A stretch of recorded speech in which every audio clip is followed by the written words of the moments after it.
Oh, hello there, and welcome back to the eternal podcast of the Broccoladini. Shabbat Shalomini to the Broccoladini. And as we like to say on the show, get rocked.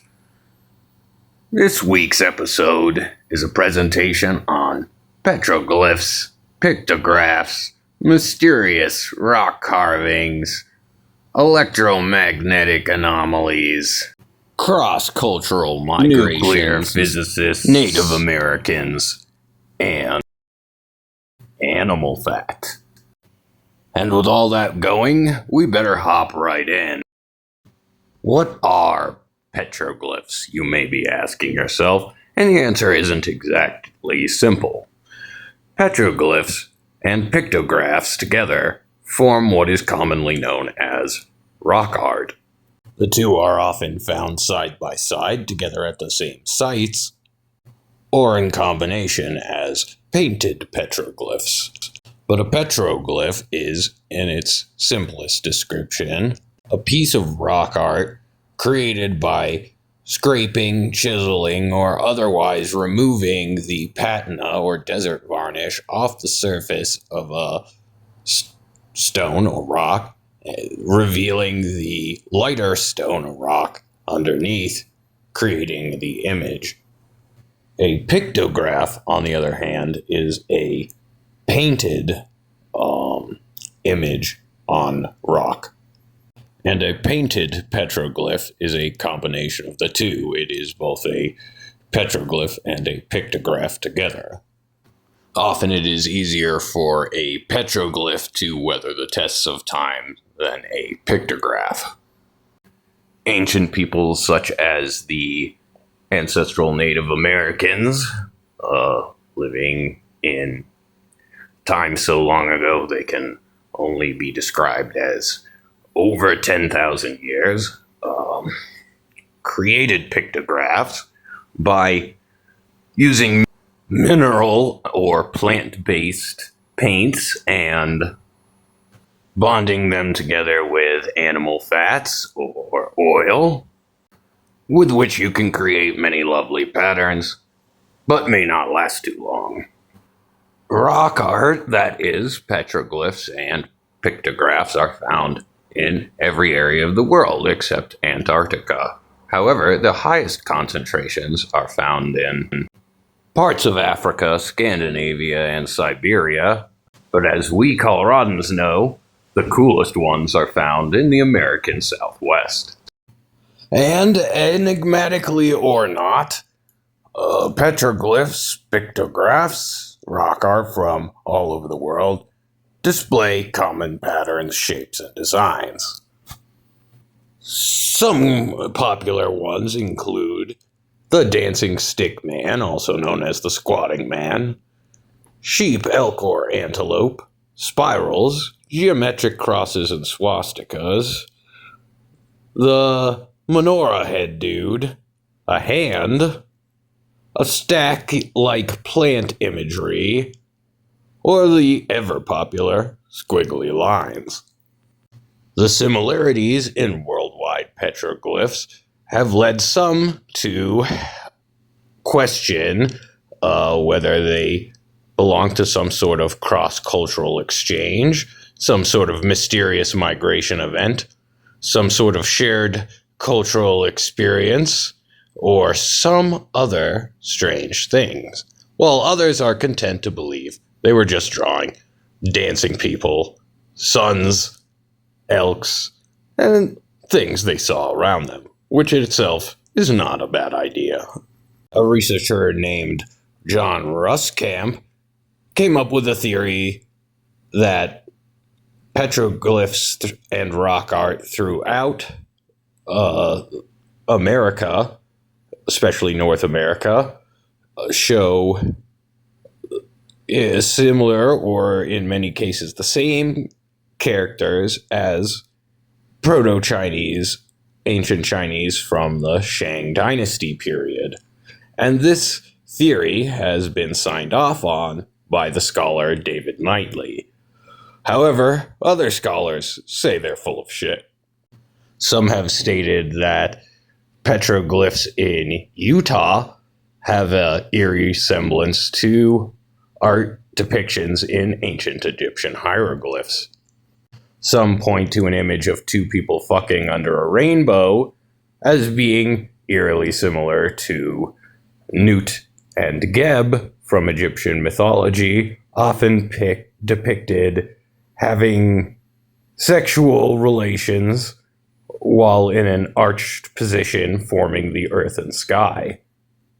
Others have clearly pointed out a nearby petroglyph in Utah, which very clearly appears to depict a crocodile. And while crocodiles are not native to the Americas, there are alligators, which are very similar in Florida. But I'd have to assume that any Native American old enough to move to Florida would probably never make it back to Utah. When I first saw this depiction of a crocodile, I thought to myself, maybe they were trying to draw a dragon, but then I remembered that dragons hadn't been invented yet.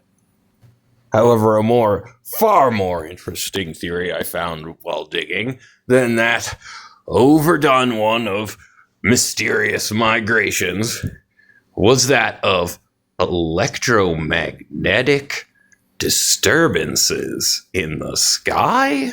Yes, believe it or not, a well-known physicist named Anthony Peratt, who worked most of his life at the Los Alamos National Lab, had a wild revelation about petroglyphs and plasma. And it is that which I would like to discuss in the next segment of the episode.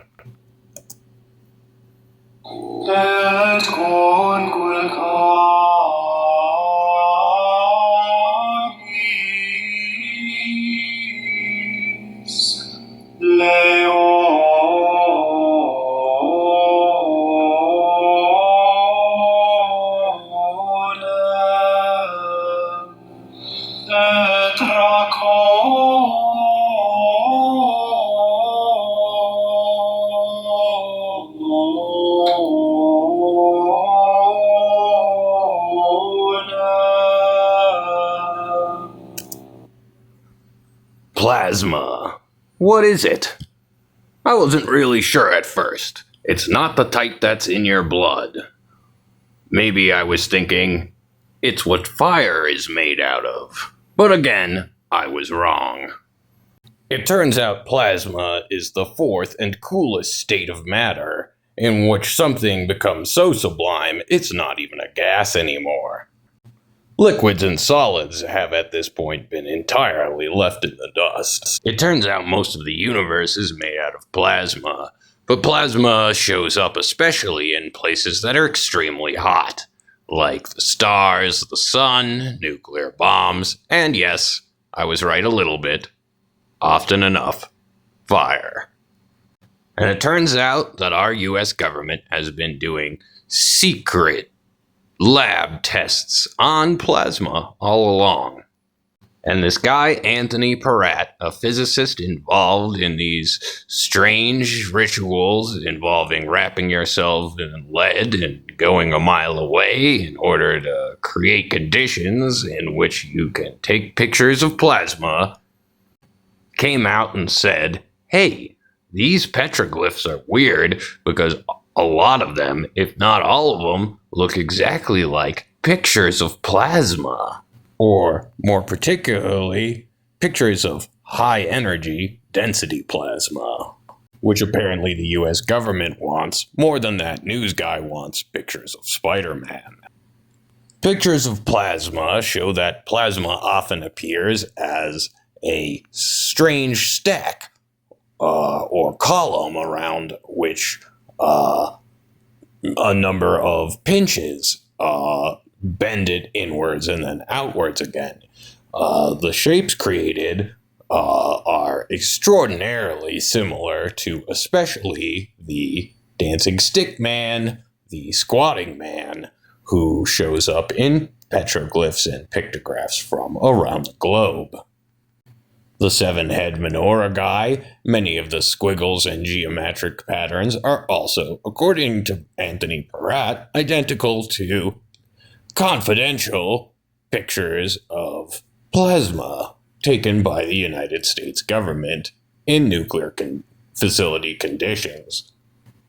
And this has led Peratt to theorize that ancient peoples in the past 10 to 14,000 years ago, possibly, all were witness to some strange and terrible electromagnetic event in the sky, through which event the plasma could actually be visible to ancient human beings on Earth.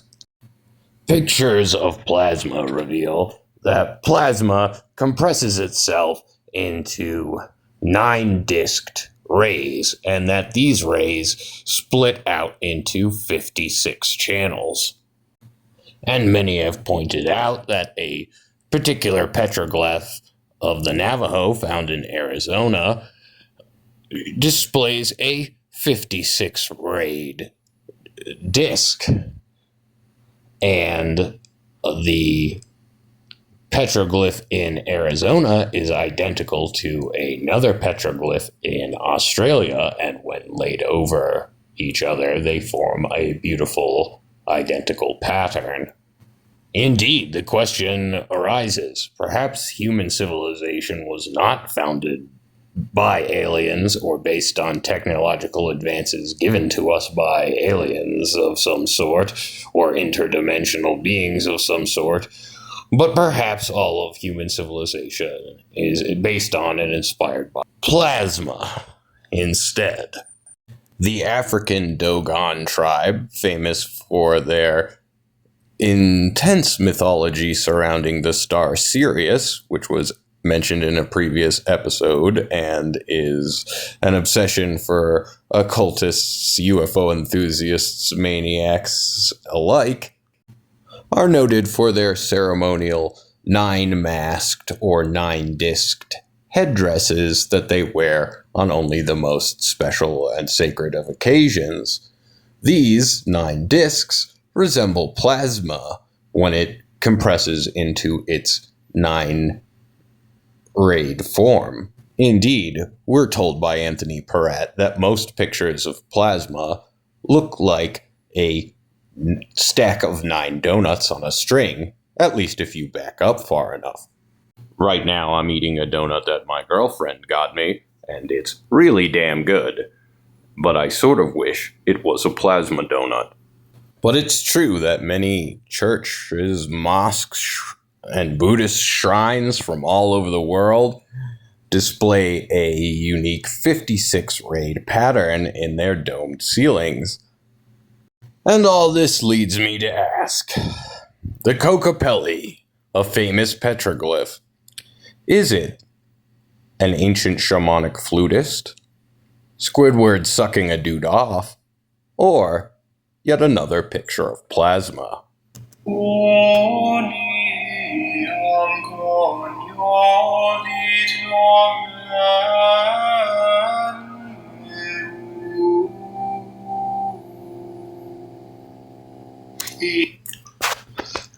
Hopi ant-men and mysterious shamans shooting lasers from spiral weaponry.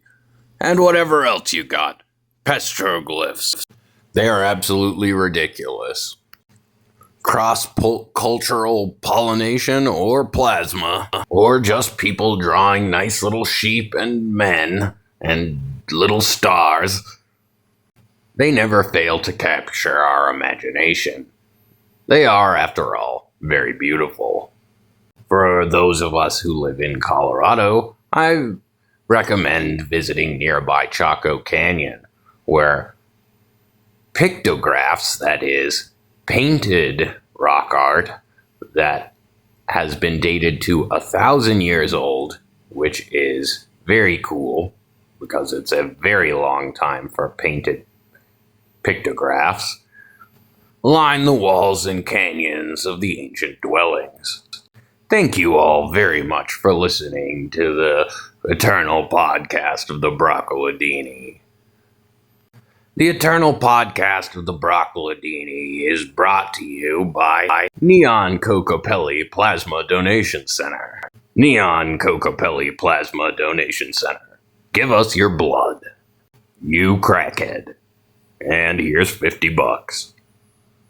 Actually, the Eternal Podcast of the Broccoladini has no sponsor, and that's why you are all invited to contribute to the making of the show. You can do so by cash-apping me at hashtag FRIDERICUS. That is hashtag FRIDERICUS, or by mailing me a check to my address, if you know it. And if you don't know my address, well, that's probably good. Let's try to keep it that way. Listen, buddy, I've got a handgun and a chocolate donut. Don't come near and touch my petroglyph. And I'm afraid that that's all the time we have for the show this week. Shabbat Shalomini to the Broccoladini. Until next time, my friends.